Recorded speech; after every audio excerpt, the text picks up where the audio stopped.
Hello everybody, welcome to Snyder's Inc. And today we got a video from Nexpo, the most recent video from 2 days ago. The Darkest Lost Media Volume 2. I've been so excited to react to this. Ladies and gentlemen, hit the like button, hit the subscribe button, comment what you think down below. Let's go.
There's something about lost media that's so incredibly unsettling.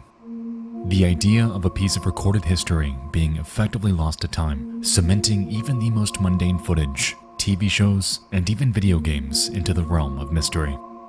It seems that each and every day, new relics of decades past are being remembered, spreading like wildfire to all the others who also vaguely remember it too. A year ago, I brought you through 5 of the darkest pieces of lost media that I could find. However, it was but a drop in the ocean of what's actually out there. There are hundreds, thousands of disturbing pieces of forgotten media, all with their own stories, their own significance, and their own intricate details that cement them as some of the darkest in existence. Tonight, you and I are diving back in. This is The Darkest Lost.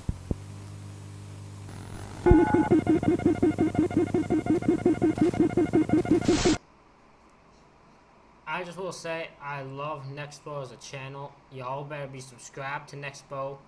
If y'all watching this, you better be subscribed to him, because this man is incredible.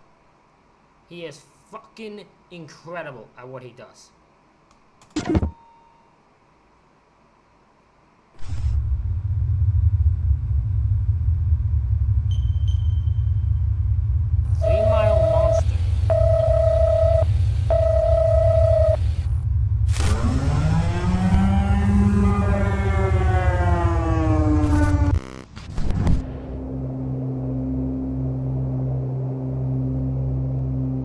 It's the 31st of May 2013, and the town of El Reno, Oklahoma is silent. It's a Friday like any other, except for a small problem.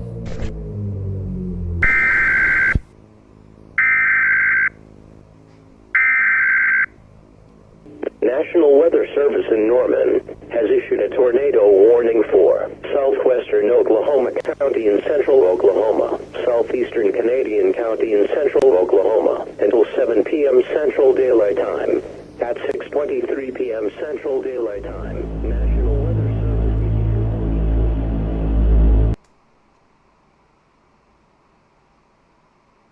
Hold on. What is this? For Canadian. Am I saying this wrong? Because it says issued a tornado warning for Canadian.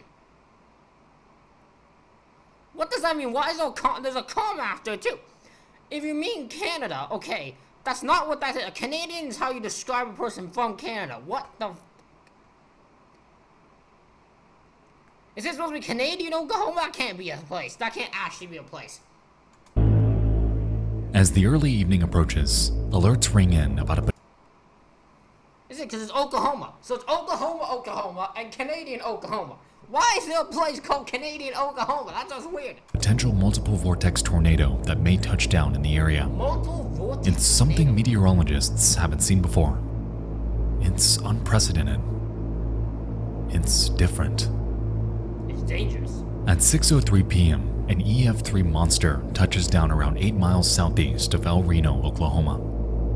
Rapidly, it swells in size, becoming more Holy crap, is that actually the thing? That thing is fucking insanity.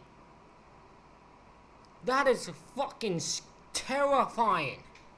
Holy shit. violent by the minute. It mostly remains over open fields, a good thing for the neighboring towns and cities.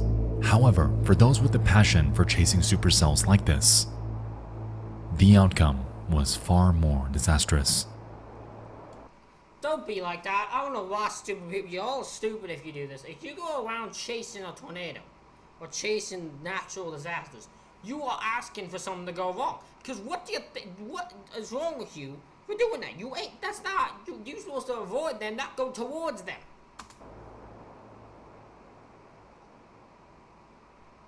You're playing a game with your life you shouldn't be playing.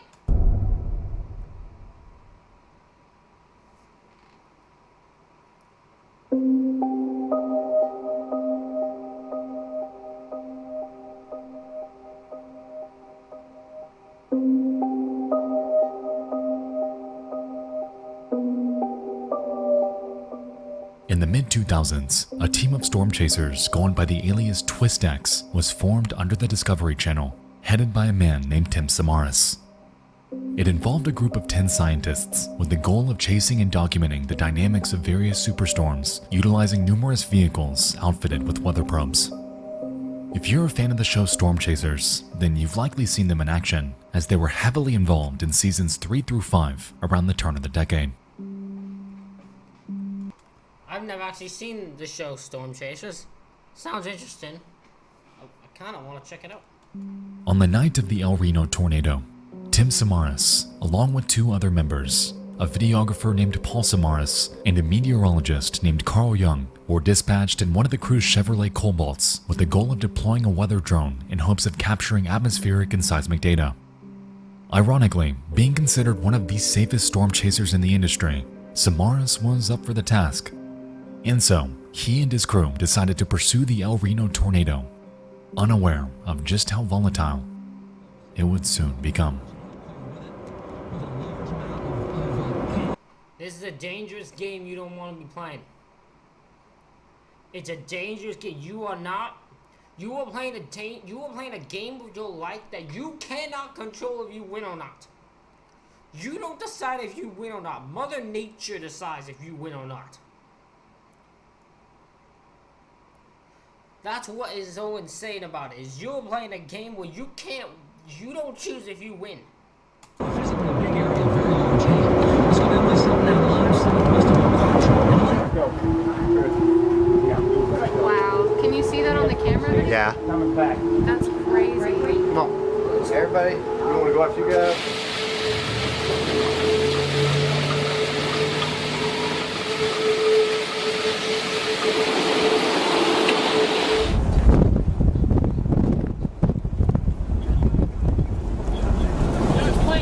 Yeah, it is.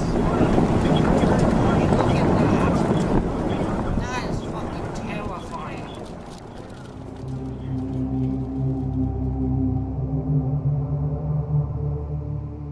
As the minutes pass, the vortex I want to know, I don't know if anyone even lives here, who watches my channel, lives in Oklahoma, especially in the area where this took place, or nearby it. If you do, can you tell me what the results of this thing was? Because I understand it probably casualties up the yay-hole. I bet there was destruction. I'm just curious, how bad was it to be living in this situation? rapidly changes direction. It ramps up speed, and it grows to a size never before seen. At its widest, it attains a 'Cause I'm pretty sure, what is it, 3 tornadoes go at the same time, so when it merges into one, it's fucking unstoppable. diameter of 2.6 miles, cementing it as the single largest tornado by surface area ever recorded. Holy shit. Regardless, the TwistX team approaches it with their plan of deploying that weather drone before getting out of there as fast as possible. They begin their drive towards the highway in hopes of heading south towards its direction. However, to their surprise, the tornado rapidly and unexpectedly turns straight towards them. In the following minutes, they do everything they can to turn around, to get away from this beast of nature. However, before they know it, the storm overtakes them, leaving the three men helpless inside.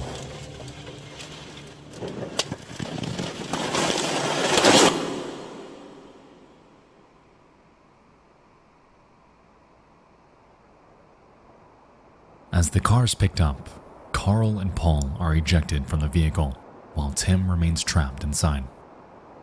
And with nowhere to turn during this entire ordeal, all three of them tragically lose their lives. Like I said, this was a game you don't have any say in. None of these three. When you're storm chasing and you're driving towards a storm, none of these three had any say in if they lived or died.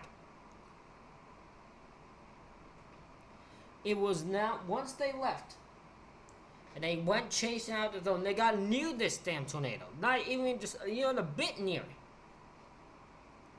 It was all on Mother Nature while they lived or not. Mother Nature decided it was sick of being followed by these guys, I guess.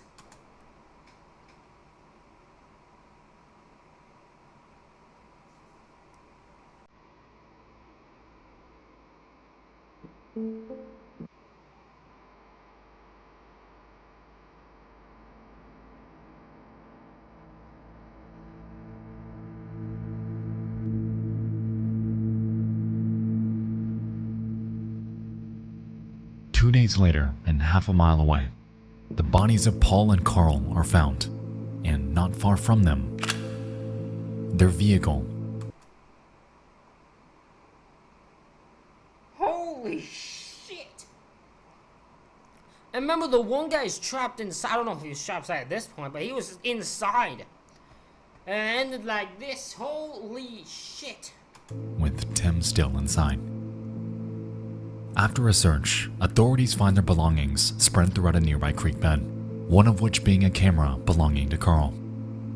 Remarkably, it was still in working condition, and recorded onto it were the final moments of everyone in that vehicle.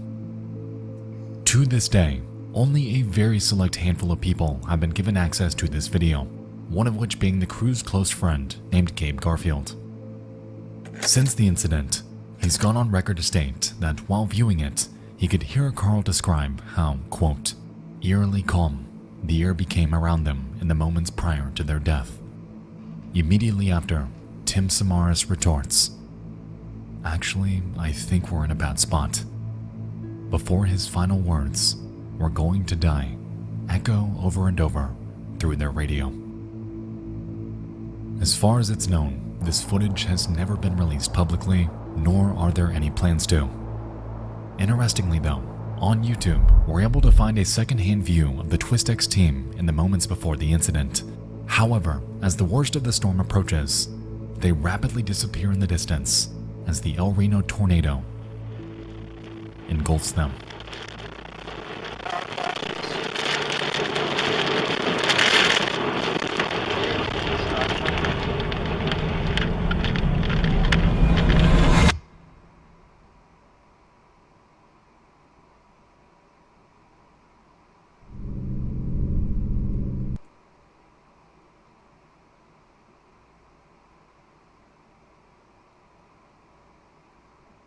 Ooh.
That is fucking terrifying.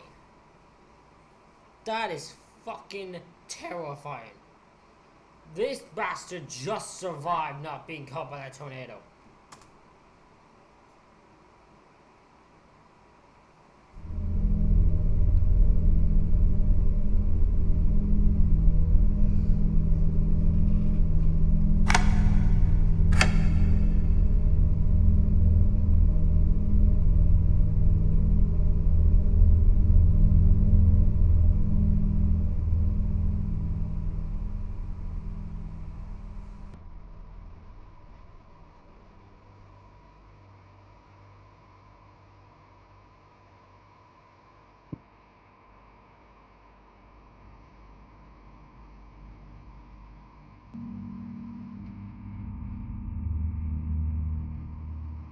To this day, this snippet is the last remaining public footage of their team, and carries a haunting legacy of just how dangerous the profession of storm chasing can really be.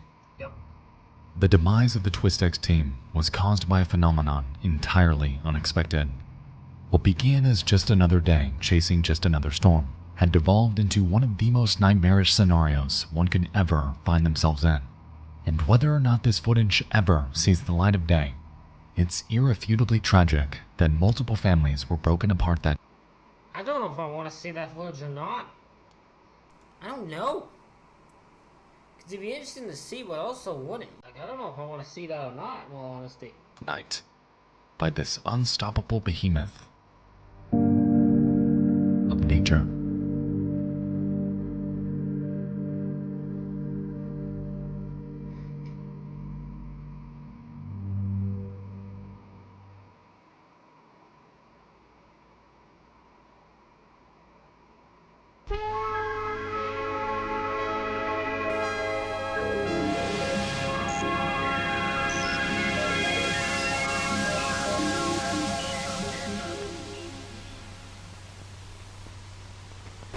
Hello everyone, quick thing. Today's video is actually sponsored by the lovely people over at Incogni. Well, hundreds of thousands of retirees have had their personal information leaked after a massive data breach. American Airlines and Southwest say they've notified more than 8,000 people who applied to become a pilot after a data breach through a third-party vendor. House leaders say the impact of the health data breach impacting members of Congress and their staff could be more extensive than. It's insane how little your private life and your information is actually at risk. I ain't gonna say how you can be protected or anything, because fucking no company sponsoring me. And previously known. One of the most important facets of the online experience today is privacy, which ironically seems to be escaping us more and more as companies shave increasingly intrusive bits of information from us. That's why I'd like to thank today's sponsor, Incogni. In the modern day, your online data has become one of the most valuable bits of information out there, and data brokers are circling like vultures to get it. With full names, IPs, emails, and even home addresses being but a fragment of your info out there, removing it from every service alone would take you. Oh, I just want to randomly say something. Just because this bothers me sometimes. I see some reactors who react to stuff like his, Nexpo's, and they get annoyed when a panel has sponsors. And a channel, like a video itself is sponsored. I don't know why people get annoyed by that. Like, I don't know. XQC is another main one I've seen, but I don't know, like, why you get annoyed when you have sponsors. Like, they gotta make their living somehow. So, don't know why you get annoyed by it, but it's just a thing I've noticed. Not like it matters, right? Not like it fucking matters what I say. I'm just saying it's something I've always found weird. Years? That's why Incogni is such a valuable tool for me, because it takes the busy work out of it. I don't know many reaction channels, to be honest, that have sponsors, so I don't think I need to worry about, like, sponsors coming to me. And fucking barely any reaction channels that have sponsors. There's probably some that do. I just haven't found them. It gives me peace of mind knowing that I have a team working behind the scenes to help remove my personal info off the internet. One of my favorite aspects about Incogni is its ease of use. In less than 5 minutes, I'm up and running as it begins to hunt for and request takedowns of my information while I go about my daily life making videos for you guys. It's the peace of mind it offers that makes this service worth it. And to be honest, I think everyone should have Incogni in their corner, fighting for their privacy. Go to incogni.com/Nexpo and use code NEXPO for an exclusive offer of 60% off. That's incogni.com/Nexpo and use code NEXPO or click the link below to take. Why is he using this microphone if this microphone works? Like, he has this microphone that looks way more fancy than this damn thing. I need that explained to me. Your personal data off the market. Thank you again to Incogni. Now, back to the show.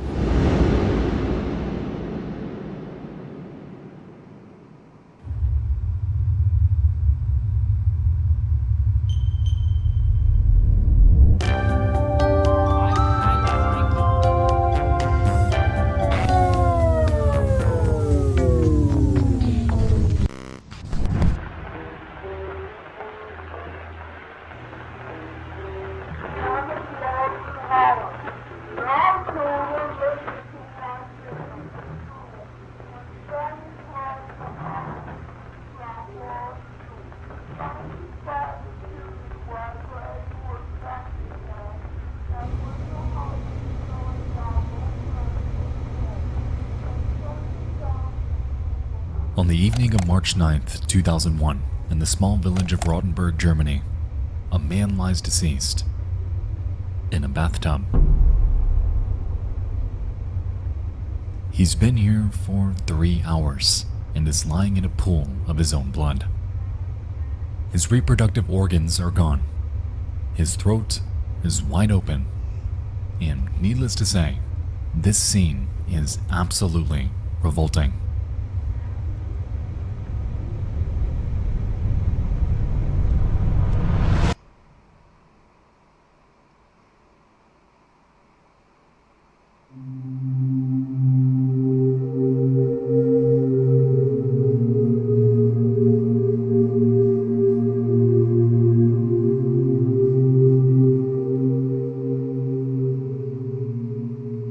Appealing to some of the most depraved types of people out there were a myriad of websites centering on very specific fetishes and interests, and the one that rose to mainstream prominence during the early 2000s was named none other than Cannibal Cafe.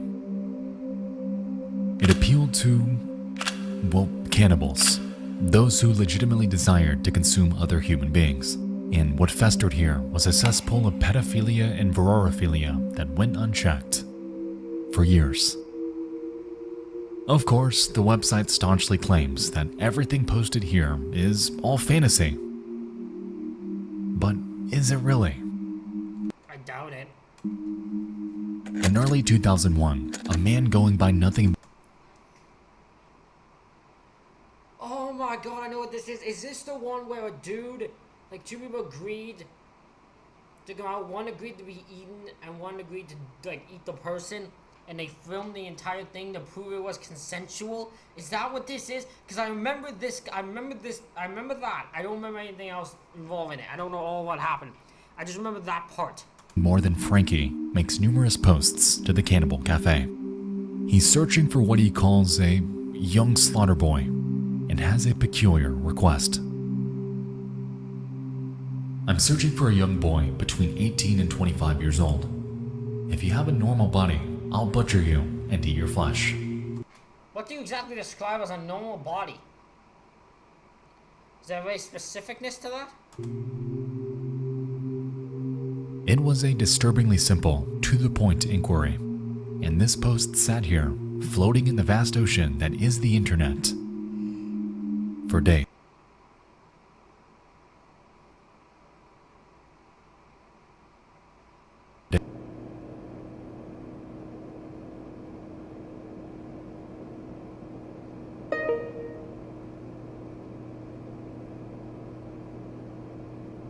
As Frankie's post garnered slivers of attention, willing volunteers trickled in.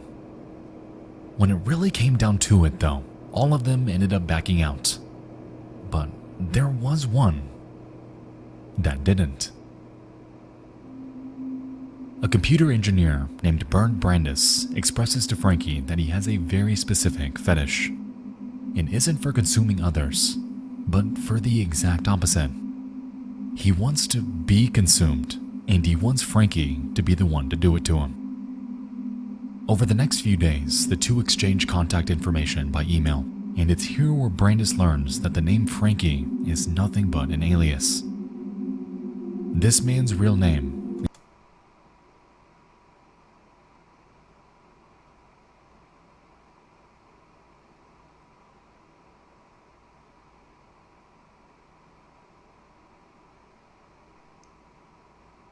So this is what I think it is. It is that story. What's so messed up? Why is this a thing? Why is there a forum for people to talk about wanting to eat other people? That's sickening to me. That's fucking sickening. is Armin Meiwes, and he's ready to meet as soon as possible.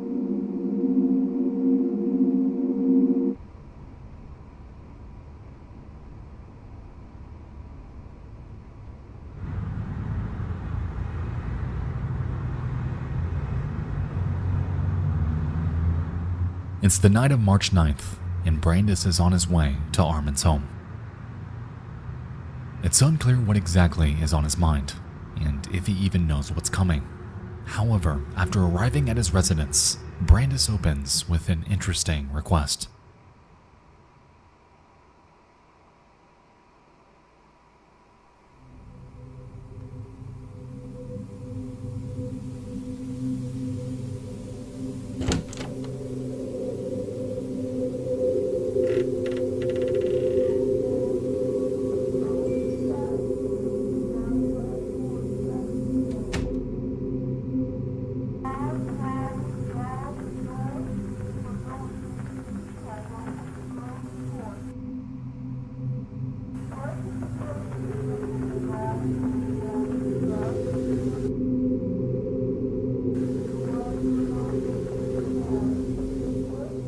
He wants to have his reproductive appendage bit off and eaten, and so, complying, Meiwes gives his wish a try, however is unsuccessful due to its chewiness. Resultingly, he cuts it off and throws it in a frying pan with various marinades and seasonings. However, after all of his effort, ends up burning it to the point where it's entirely inedible. Man burnt the man's penis. The man had a request to eat his own bait and wanted his penis eaten. The man couldn't even buy his own penis. The man couldn't even cook his own penis correctly.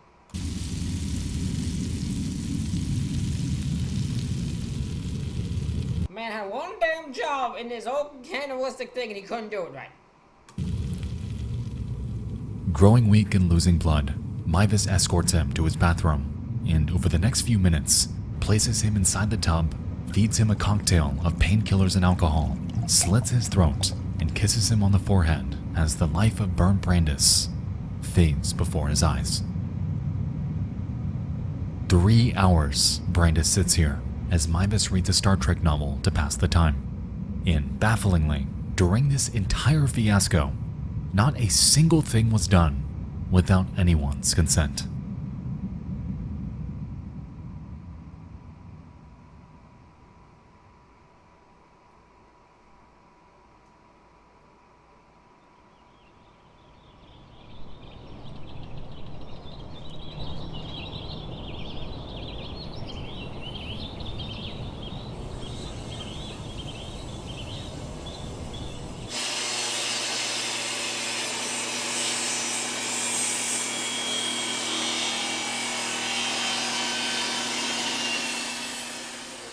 Over the next few days, Armin Meiwes dismembers Bernd Brandis, storing his remains in his deep freezer with nothing more than some frozen pizzas and a dead rat. Meanwhile, every single thing he's doing and has done to him is being filmed by a camera he's had on hand the entire time. All of it is documented and all of it immortalized onto one single VHS tape. Over the next 10 months, Armin consumes over 44 pounds of Bernd Brandis' flesh, taking out and cooking his body parts whenever he desired them. With this, he takes to the Cannibal Cafe to boast in explicit detail about his actions. However, it's here where Armin finally finds himself on the receiving end of trouble.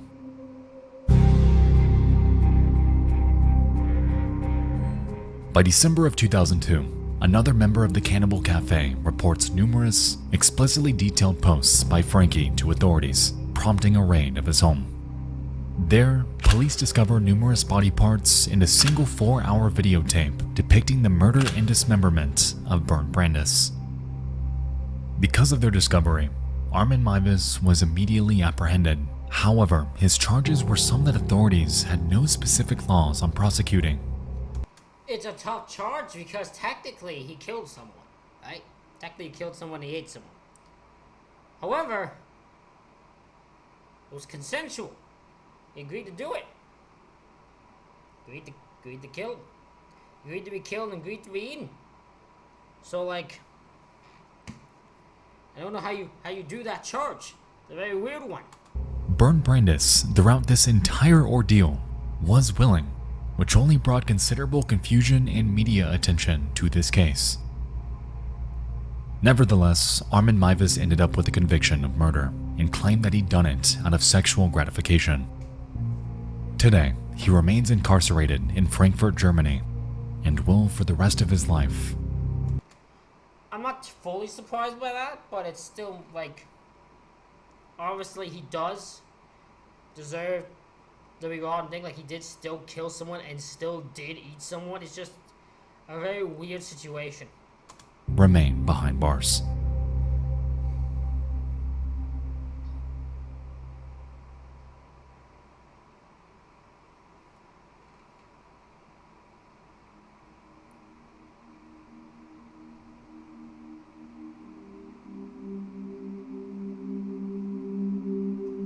The tape that Armin filmed during his night with Bernd Brandis has never seen the light of day outside the courtroom during his trial. It never will, and it never should. This should never ever be seen the light of day. What the hell I don't even want to know this is possible to see the light of day.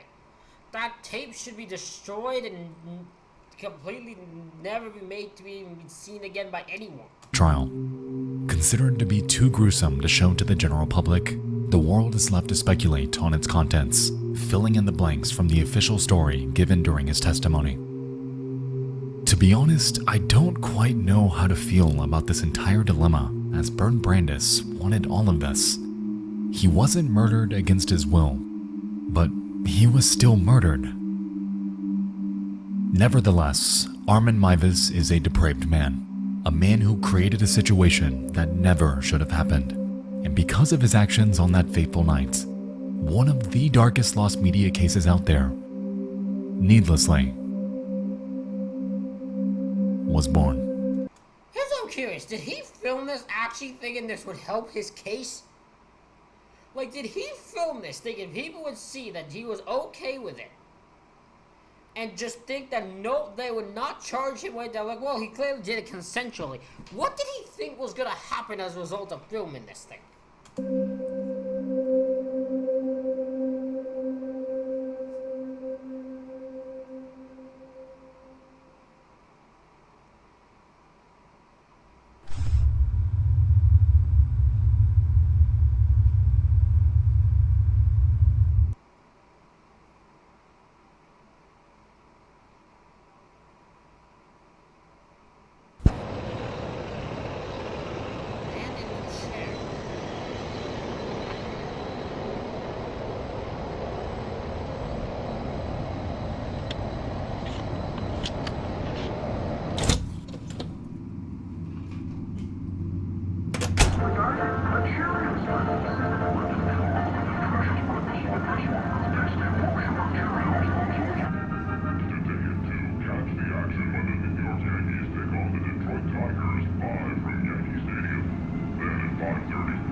It's late at night, and 18-year-old Kathleen Allen and her boyfriend Michael Carroll are spending time in a motel room in which they're living.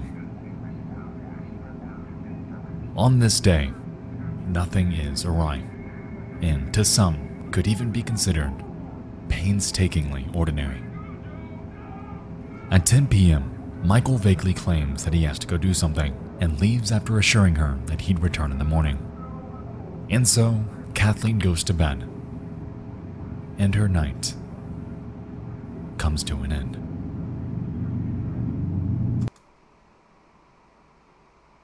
If she ends up dead in the morning, I'm gonna look at the guy. I'm gonna immediately look at the guy who questions who left, because that's suspicious as all hell already.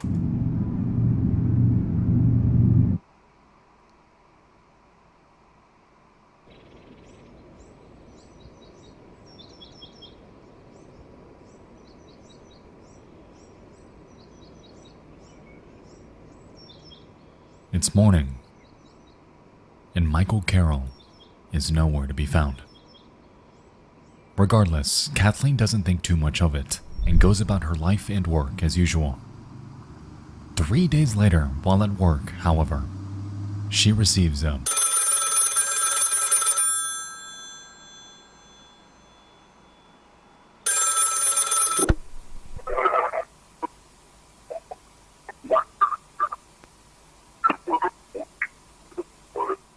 It's a man, and he knows where Michael's located. He claims that he was involved in a shooting and wouldn't be coming home. Shocked, Kathleen informs her boss that she needs to leave, and given the circumstances, she's given permission to do so. A few moments later, she's seen running out into the parking lot, where a bearded man approaches her. The two reportedly engage in conversation before she ends up jumping in his car. Soon after, the man joins her in the vehicle, and it speeds off, never to be seen again.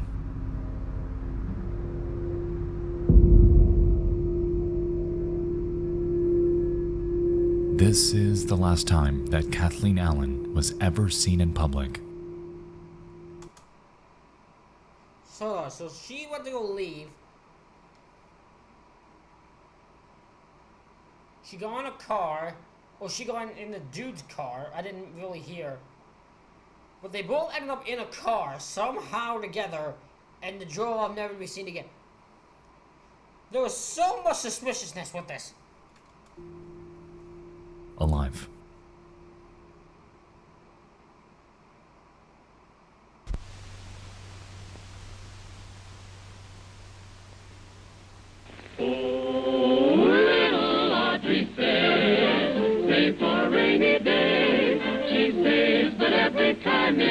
She spends what she puts away.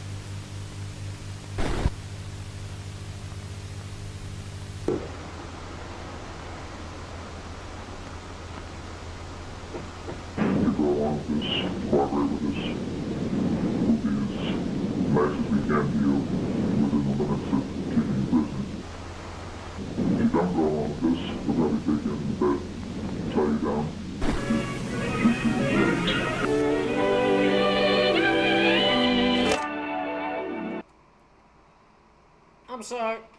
I'm gonna be honest. I'm gonna look you dead in the eye. I'm gonna tell you something. If you kidnap me, and you say, if you get along with us, we'll be nice to you, and yeah.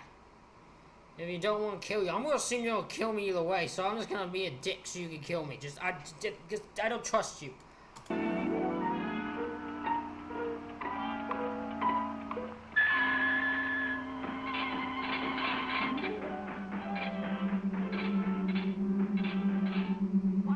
On October 29, 1945, a man named Leonard Lake was born in San Francisco, California.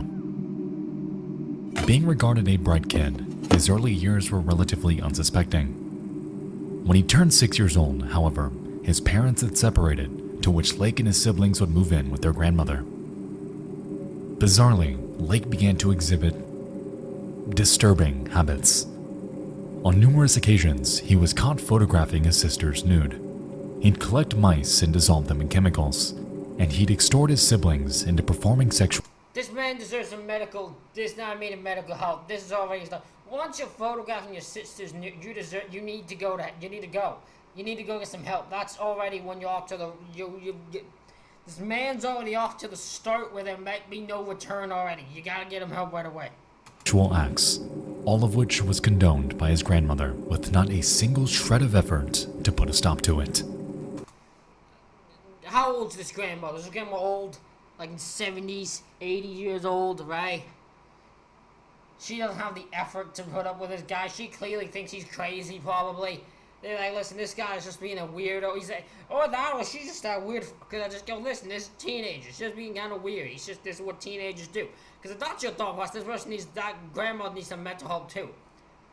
But maybe she's just 70 or 80 years old, you know. She doesn't have the effort to put up with it, so she's just like, listen, you can't keep doing this. You can't be doing that. And that's all she has to give is just keep telling them you can't be doing it. She doesn't know what else to do. Plus, what, 1950s? Not exactly many options here. Needless to say, Lake hailed from a broken home, something that only catalyzed his morbid fascinations. However, because they were left unchecked, and often encouraged, Leonard Lake's life would only spiral further and further as time began to overtake him.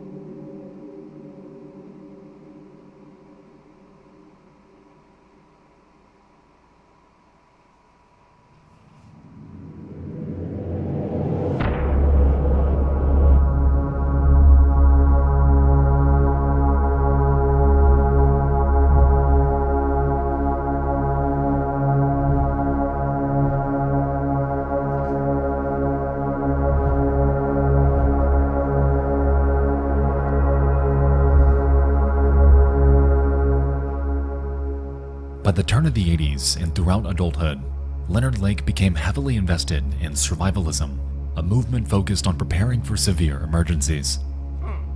Notably, Lake had an undying fear of a nuclear holocaust, and on numerous occasions attempted to build safety bunkers at his residences, to varying success. In 1981, he put out an advertisement for a survivalist partner in a war game magazine in hopes of meeting someone to live with him for honestly, God knows why.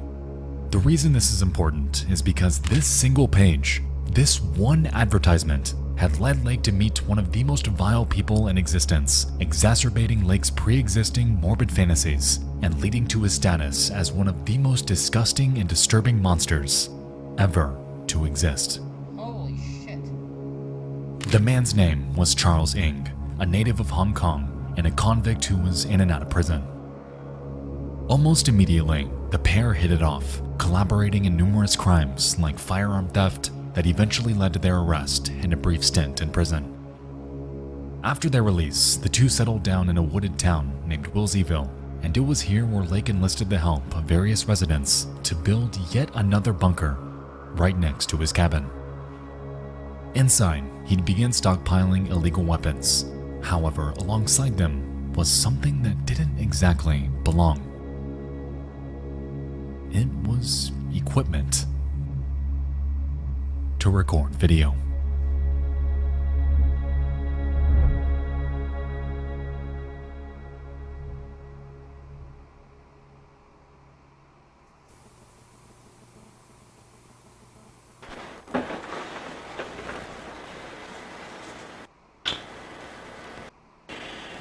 Good evening.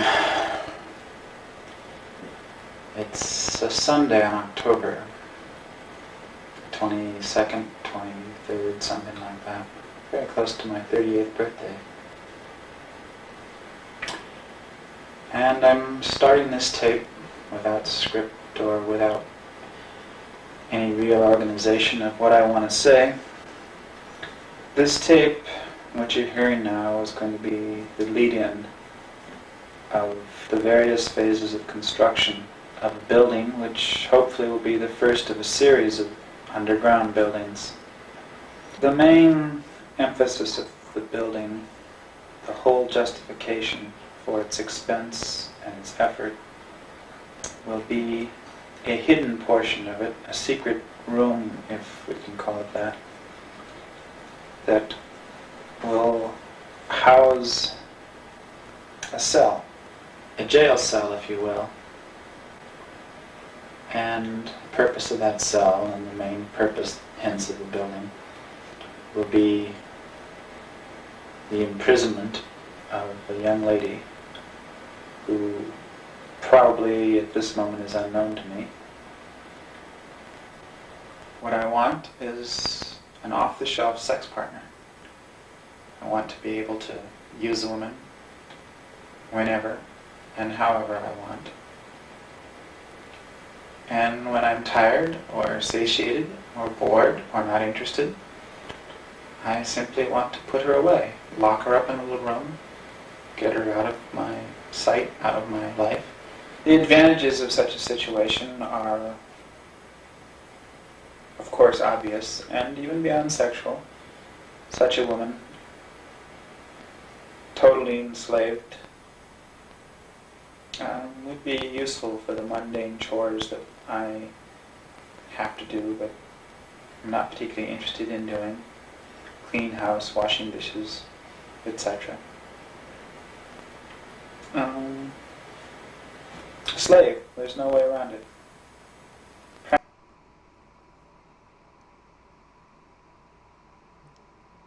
This is the most fucked up thing I've ever heard. This guy was building a bunker.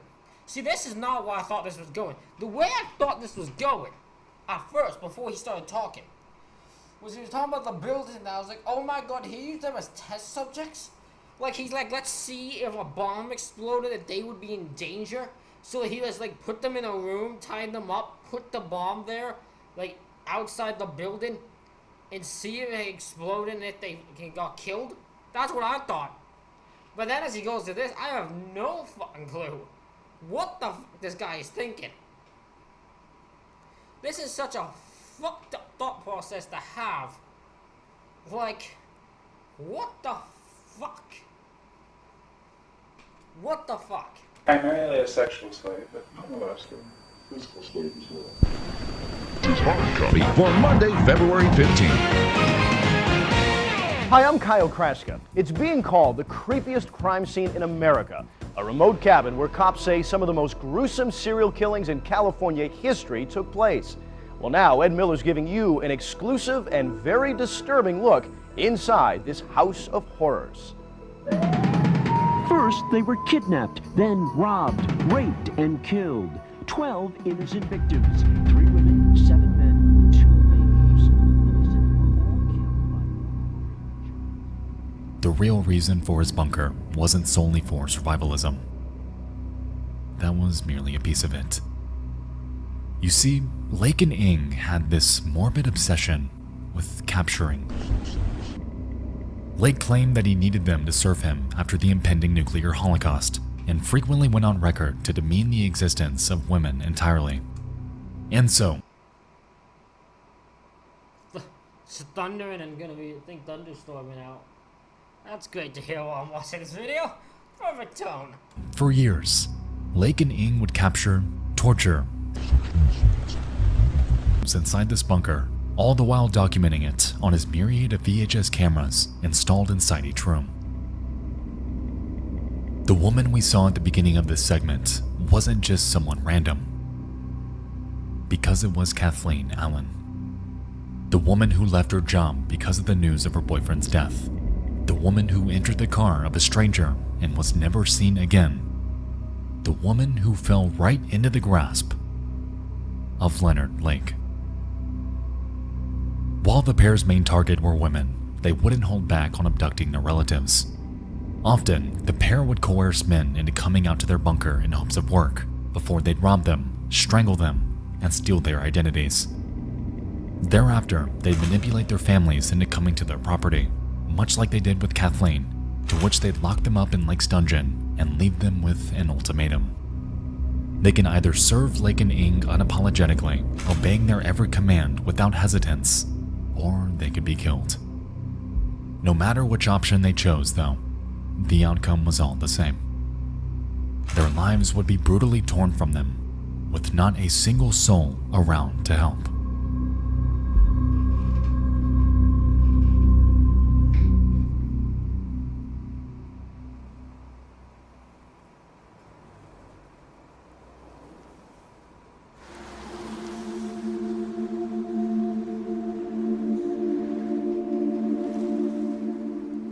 In June of 1985, police were called to a hardware store after Charles Ng was caught trying to shoplift a device. After catching wind of the situation, Lake rushed there himself in hopes of paying for it. However, when police asked for an ID, he handed over one that looked nothing like him. It was the license. Fucking moron. You absolute fucking moron. You had to hand the police an ID and you hand them an ID of someone who clearly isn't you? Fucking idiot. For Robin Stapley, a man who turned up missing just a few weeks prior. Following this, both Ng and Lake were arrested. However, just 4 days later, and while in custody, Leonard Lake would swallow cyanide pills, effectively ending his own life. Upon searching Lake's property, authorities discovered multiple vehicles belonging to their numerous victims, along with a makeshift burial site near their compound. Inside of it, they unearthed 40 pounds of crushed human bone fragments coming from what they believed to be the remains of at least 11 bodies. Inside the bunker, they find a treasure map leading to 2 buckets containing various IDs and personal belongings, and a myriad of VHS tapes depicting the torture and murder of their victims. To say that their discovery was grim is a criminal understatement, as the breadth of their crimes simply cannot be summarized in writing. The scene? Surreal. And the content on those VHS tapes? Indescribably worse. Today, Charles Ng is still alive, serving his life sentence in the San Quentin State Prison. Given his court verdict, being 12 counts of first-degree murder, it's undeniable that this man will never again see the light of day. Good. The crimes that he and Leonard Lake committed are some of the worst in history, and the fact that they videotaped it adds that extra layer of repulsion. To this day, the tapes filmed by Charles Ng and Leonard Lake are sealed away, with no plans to ever be released. Good. However, considering the content presumed to be on them, it's safe to say that some things are better off lost. Agreed. 100% agreed. Indefinitely.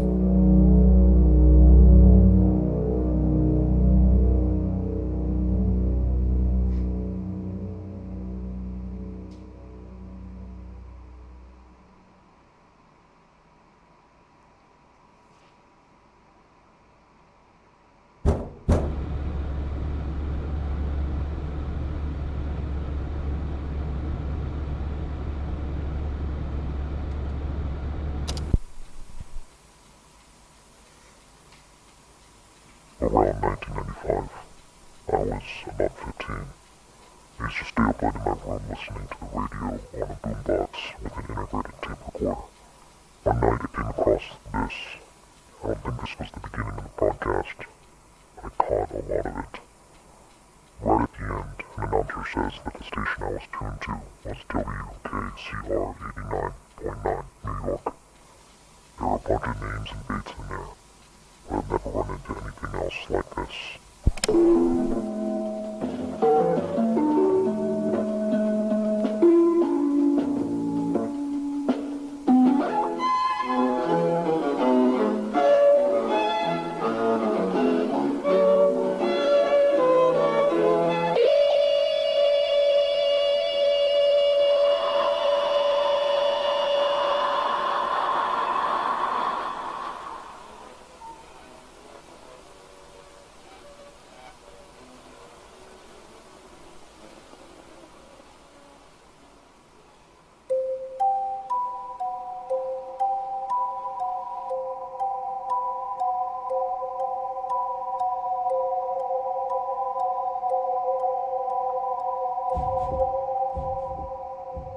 The creepypasta. A relic of a bygone era in internet history. The induction for many of us to online horror. Suicide Mouse, Ben Drowned, Slenderman, and Sad Satan are among some of the most notorious online horror stories in existence. However, to this day, one refuses to die.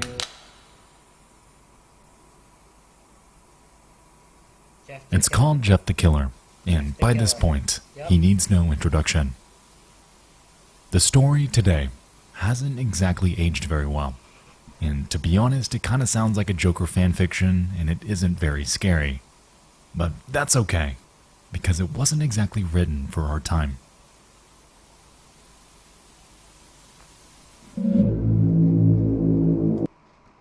I'm just gonna read this herself. Jeff was a 15-year-old who moved into the neighborhood with Britta Lou and their parents. On the first day of school, they were assaulted by 3 boys named Randy, Keith, and Troy, whom Jeff brutally beat up after they threatened them with knives.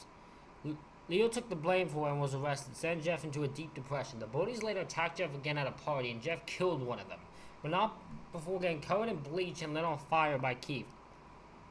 During this fight, Jeff's mind permanently snapped. When Jeff woke up, he was at a hospital and his head was wrapped in bandages. When the bandages were taken off, it was revealed that his face had become disfigured and pale with the burns, with bright red lips and a leather texture. Jeff said that he liked his face that way and laughed hysterically, but the doctors foolishly thought that this insanity was merely a side effect of painkillers and let Jeff go home. Later that night, Jeff's mother found him carving his face into a permanent smile so he would no longer have to exert energy to smile, as he put it, and burn off his eyelids so he could always see his face. Jeff's mother went to her husband and told him that her son had gone completely mad and needed to be killed. Holy shit, that's a change from thing.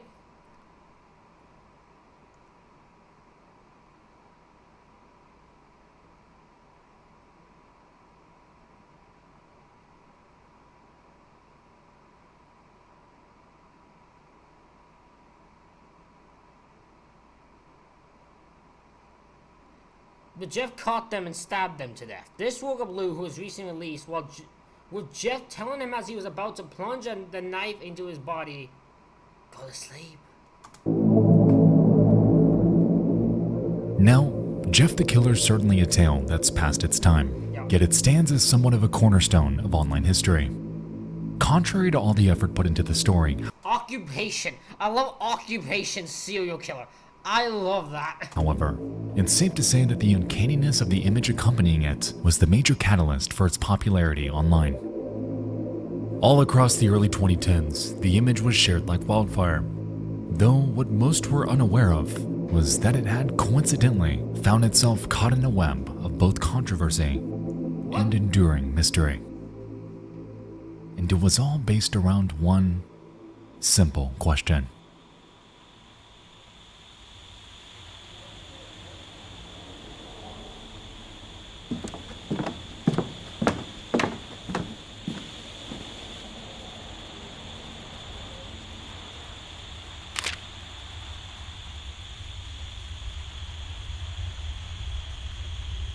Who took this photo?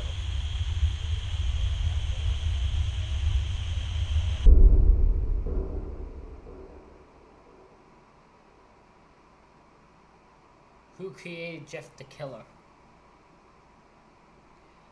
That is a good point. Like, there's a photo associated with. For there to be a photo associated with, someone took a photo of someone like that, which is even weirder.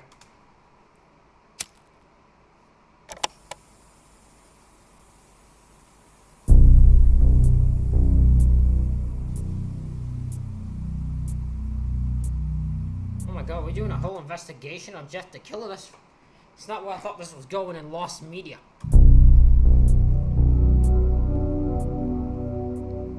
The story as we know it was written by an author on the creepypasta wiki named GameFuel 2000, in which its earliest known date of publication is November 21st of 2011.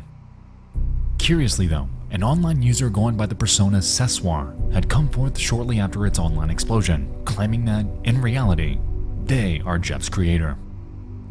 It's a bold claim, yet this should be relatively easy to prove. On October 3rd, 2008, a video was shared to a YouTube channel called Killer Jeff, an alias that Sessoir claims ownership of. The video is more or less a slideshow and drops bits of Jeff the Killer lore over pictures of various characters from his story. Interestingly, this upload was accompanied by a story on Newgrounds, where the same user made a post on August 10th of that same year. The story of old Jeffy. He enjoys horror such as ghost stories or slasher films. Have you ever met him in person? This man is what other people call bizarre. He's like a Bloody Mary game, except you must perform it in the closet, turn off all the lights, and sit down cross-legged while repeating this saying 3 times while turning your head back and forth.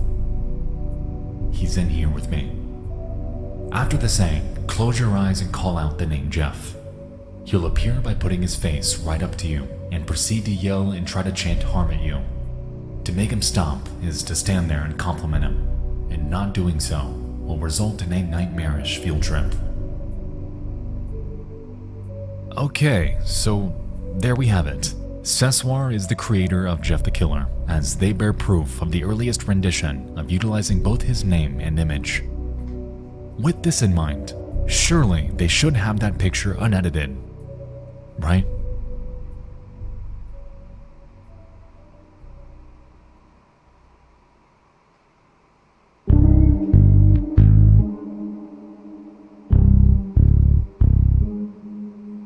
In December of 2015, fellow creator Scare Theater got in contact with Seswar. He asked them a plethora of questions, like, what inspired you? Why do you call him Jeff? And did you ever expect him to become so well known? All granting thought-provoking insight into the creator of this online behemoth. Interestingly though, in one of them, Scare Theater presses Seswar about the origins of the Jeff image, to which they respond, stating, the picture was made using a white latex mask and some big plastic eyes, with red rubber substance that simulated blinking. There was also a black ring around the eyes that were on, covering the exposed red eyelid. After it was made, 2 or 3 photos were taken and posted, and the rest is history. Well, just like that, mystery solved. Seswar crafted something that scared millions online, and did it with none other than a latex mask and some fake eyes. So good on them.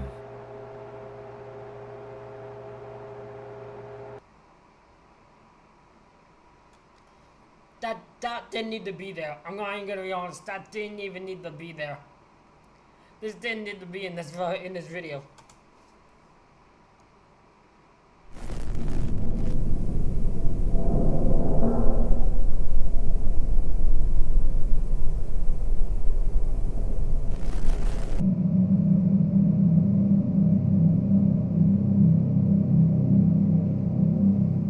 Shortly after Seswar's interview, a video was found on a YouTube channel called Dark Knight.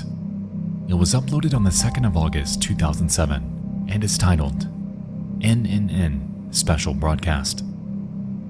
Purportedly, it's based upon a Japanese urban legend surrounding a scrolling list of names at around 3 in the morning, when no one should be watching. The list is said to be accompanied by horrific imagery and bizarre sounds, before, at the very end, it states that these names are tomorrow's sacrifice.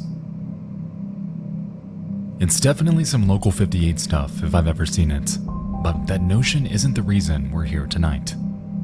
You see, at the very end of this video, Dark Knight sneaks in a small surprise, turning everything we thought we knew about Jeff the Killer. Oh, we're still talking about Jeff the Killer. Okay, I didn't know we were still going with it. I thought we were done with it after the first day. I was like, why is this on here? This is so unnecessarily ridiculous for the Lost Media thing. On its head.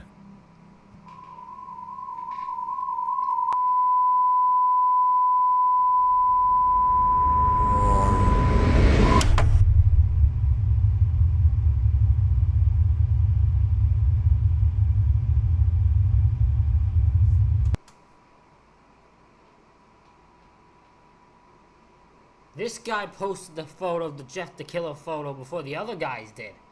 Okay.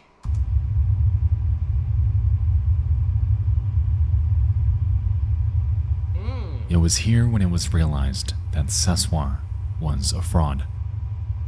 He lied when everyone was taking his word at face value. Not only that, Jeff the Killer's image likely didn't even originate from our side of the world, as evidence from an unsuspecting website began to surface in the coming months.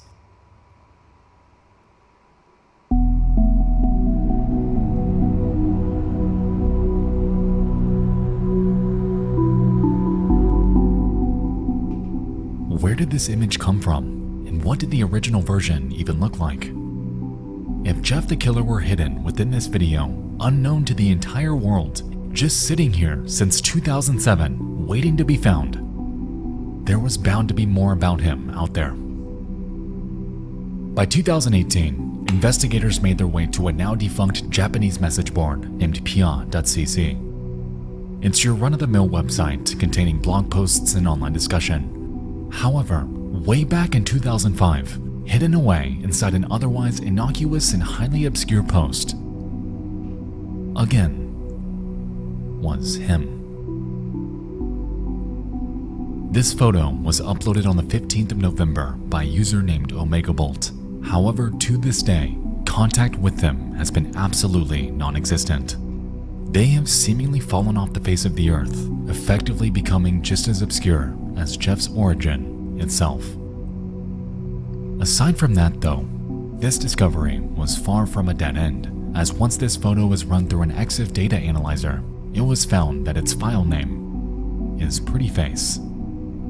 Interesting, considering that just a few weeks later, they found him again.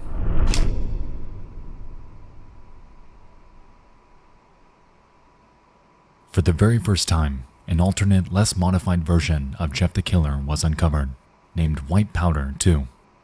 It was uploaded by a user named Mr. Mulholland, and in their version, were able to make out minute details that were otherwise shrouded by Photoshop. The mouth is no longer distorted. The facial accents, gone. And the I mean, we still can pretend this thing ain't creepy. This is a freaking freaky looking photo. This is more freaky to me than that thing is. previously foreboding eyes are replaced by an alternative. Contrary to Omega Bolt though, Mr. Mulholland was actually tracked down and contacted via Twitter. There they claimed that they saw the image before it was edited and believed that it, to their memory, came from an online video of an Asian woman inside her home. Purportedly, her face was extremely pale, and lightly edited screen caps of her were passed around Japanese message boards as surprise images in the mid-2000s. They further state that they don't have the original image, believes that it no longer exists on the internet, and speculates that it may come from a TV show named Honto ni Atta Noroi no Video. Since this revelation, every episode made from 1999 to 2005 have been thoroughly searched, yet a match has never been found.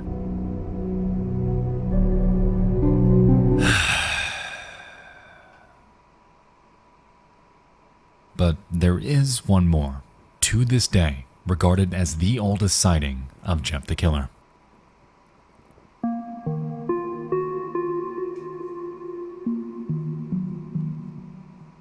On the homepage of a website named fileman.n1e.jp, resting innocuously among images of puppies and waifus, was version 1, captured on July 24th of 2005.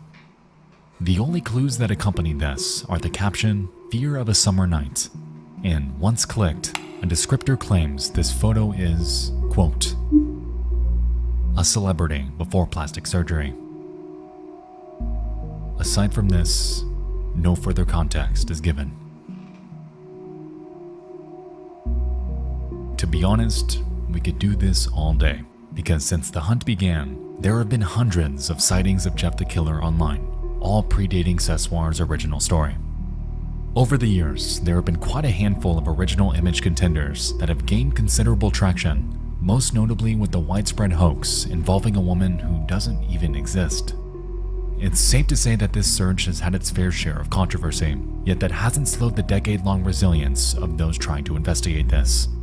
This is one of the longest-running internet mysteries of all time, and if I'm being honest, it may never find a resolution.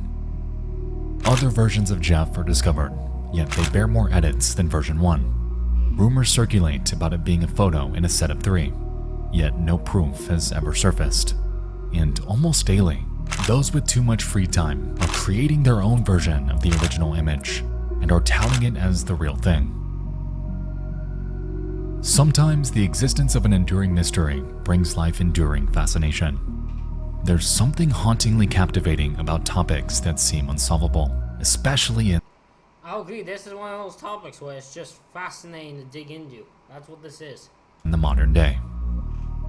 In a perfect world, the existence of the internet should mark the death of all things mysterious, as at a moment's notice, every action taking place on this earth theoretically should have some sort of readily accessible answer. I'm glad that's not the case though, as Jeff the Killer has given the modern internet just that small hint of mystifying intrigue. And it's based around a question so simple. It's quite literally the product of someone who knows someone who knows someone who took this photo, yet they, to this day, have never come forward. Maybe it's a language barrier. Perhaps they've passed away. Maybe they live under a rock and have absolutely no idea that the simple picture they took on a random day pre-2005 is now subject to one of the largest internet hunts in recent history. Regardless of where this person is, Jeff the Killer in some capacity has stood the test of time, and whether his identity is ever actually found, he will forever remain embedded within online conversation. Always regarded an enigmatic paradox. Effectively immortalized as one of the most recognizable, yet completely unknown internet urban legends ever to exist.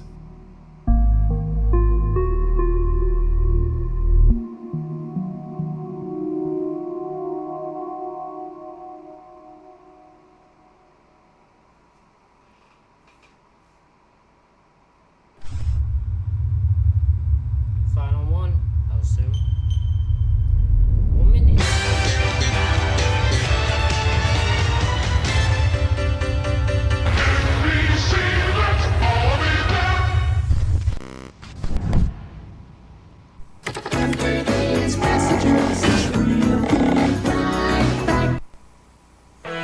You know Microsoft, why not use your connections? The people who made your PC fast and reliable with Windows now do the same for your internet connections. Alright, we did this last time, and we're gonna do it again here. Before we begin this next segment, I'd like to state that this next entry may be nothing at all. I could be reading way too much into it, but the following topic is something that's personally haunted me for years, even though it's relatively simple conceptually. With that being said, this section does involve heavily disturbing imagery, so if that type of thing bothers you, viewer discretion is strongly advised. Let us begin. The Internet.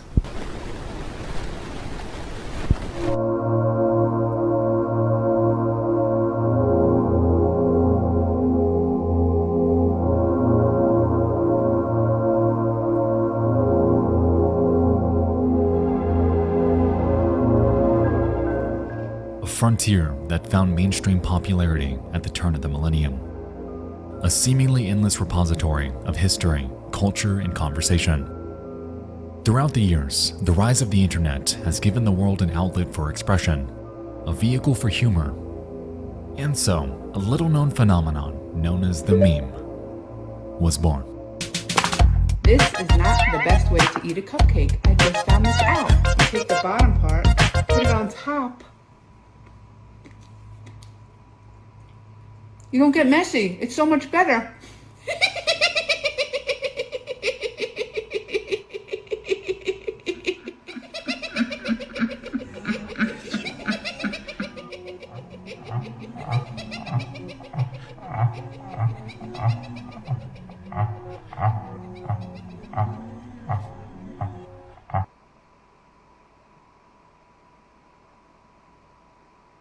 I'm going to dive into their cultural significance, as I'm pretty sure you're all aware of what they are.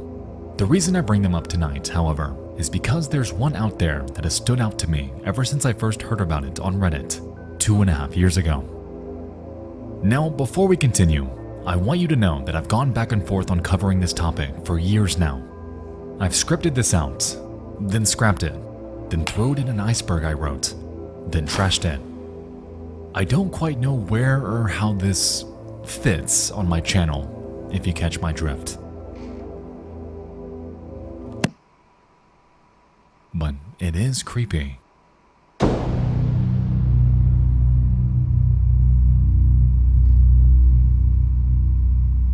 October October 26th of 2020. I believe this popular meme is an image from a snuff film. Hopefully you guys can prove me wrong. Hello there. Please let me know if this isn't the right place to post this.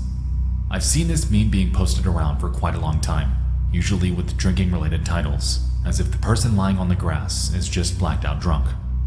Now, I'll never forget a video I saw on the deep web about 8 years ago that showed 2 Russian guys messing around with the body of a woman, inserting a kitchen knife on her face, and other terribly atrocious things, all while talking and laughing.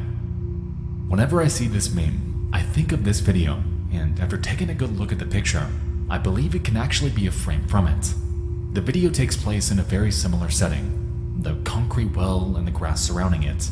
However, it could very well be that I'm misremembering it. The questions I'm left with are, does anybody know about the origin of this photo? Is there anyone here who's familiar with the clip I've talked about?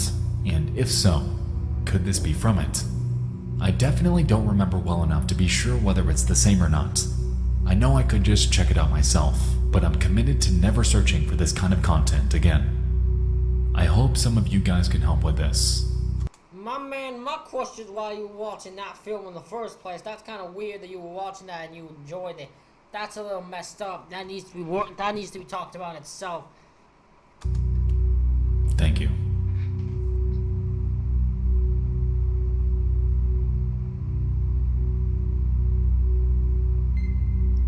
Shout out to the days when you said you were at a sleepover, but you were actually dying in a field from alcohol poisoning.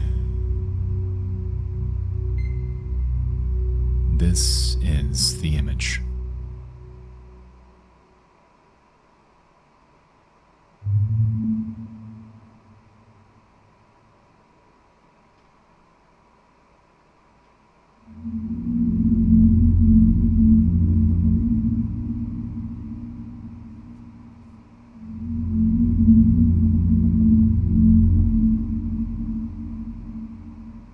A year ago, I discussed a similar mystery in a segment about Corey Feldman, and within the very same day my video went public, you guys were able to dig up its source.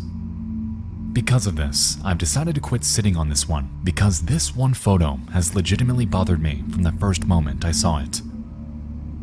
As we can see, we have what appears to be a person with white hair lying face down in a field of tall grass. They're draped in a large long-sleeve shirt, dark blue jeans, and boots. Their body lies in a fashion that appears limp, and this entire image is engulfed in VHS degradation, implying that it came from some sort of old video. To their left appears to be a concrete pad, and on top of it seems to be some sort of metallic object. Aside from this, there are no further identifying features in this photo. No age range, no location, no reference for height, not even confirmation that this person is alive. At all. Reverse searching this meme brings up a whole lot of nothing, besides the fact that the earliest archived version of it came from a Blogspot post in 2016. It also seemed to be copied from another source, as compression artifacts are present, even on this image from nearly a decade ago. Reverse searching the photo itself gives us more of the same. However, upon pivoting to Yandex, I did discover an interesting trend.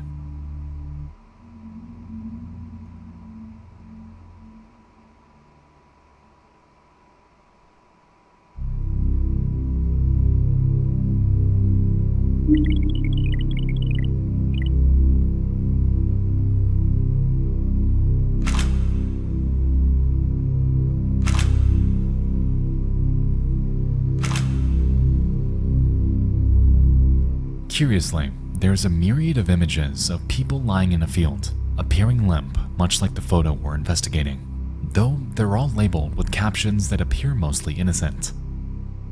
Russian youth having fun. This guy's tired of the sun. Hero risks his life to save a dog, what have you. But where things really get funky is when we look at this one, in which we can see a body lying in a very similar manner as ours.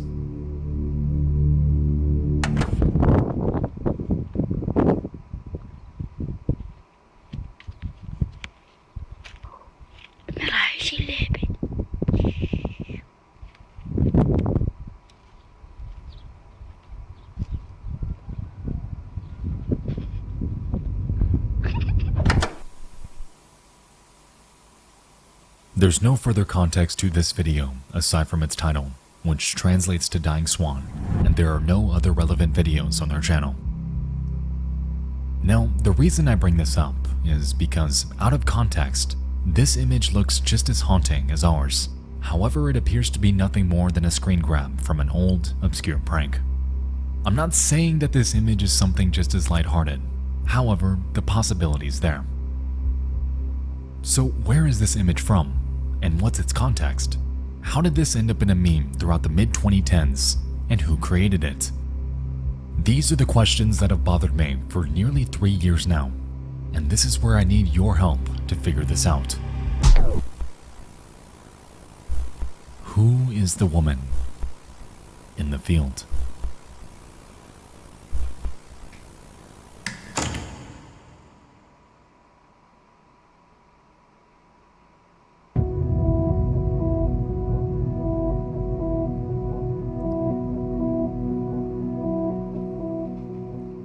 Tonight, you and I dove into 5 more of the dark. Ladies and gentlemen, that is it for this reaction video. Let me know what you think in the comments. Hit the like button, hit the subscribe button. Thank y'all for watching. I'll see y'all for the next one.